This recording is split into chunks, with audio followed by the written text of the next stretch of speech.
এই যে শোনো মায়াবতী, তুমি দেখতে যেমনই হও না কেন, আমার চোখে তুমি সর্বকালের শ্রেষ্ঠ সুন্দরী। তুমি চাঁদ নও, তবুও চাঁদের চেয়েও অধিক জ্যোৎস্না লুকিয়ে থাকে তোমার ওই শ্যামলা বরণ রূপে।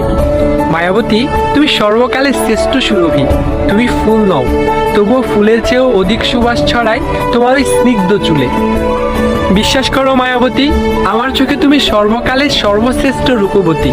তুমি প্রজাপতি নও, তবুও প্রজাপতির চাইতেও অধিক সৌন্দর্য লুকিয়ে থাকে তোমার ওই মায়া ভরা মুখে।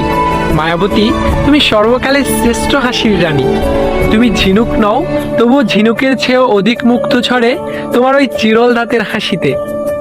জানো মায়াবতী, আমার কাছে তুমি সর্বকালের শ্রেষ্ঠ গুণবতী।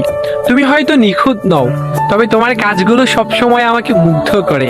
জানো মায়াবতী, আমার কাছে তুমি সর্বকালের শ্রেষ্ঠ মায়াবতী। আমার কাছে বিশ্ব সুন্দরীও তুচ্ছ, কারণ আমি তোমার ওই কাজল কালো আঁকা দুটি আখিতে মুগ্ধ। তুমি হয়তো বিশ্ব সুন্দরী নও, তবুও বিশ্ব সুন্দরীর চাইতেও অধিক মায়া লুকিয়ে থাকে তোমার ওই কাজল কালো আঁকা দুটি আখিতে।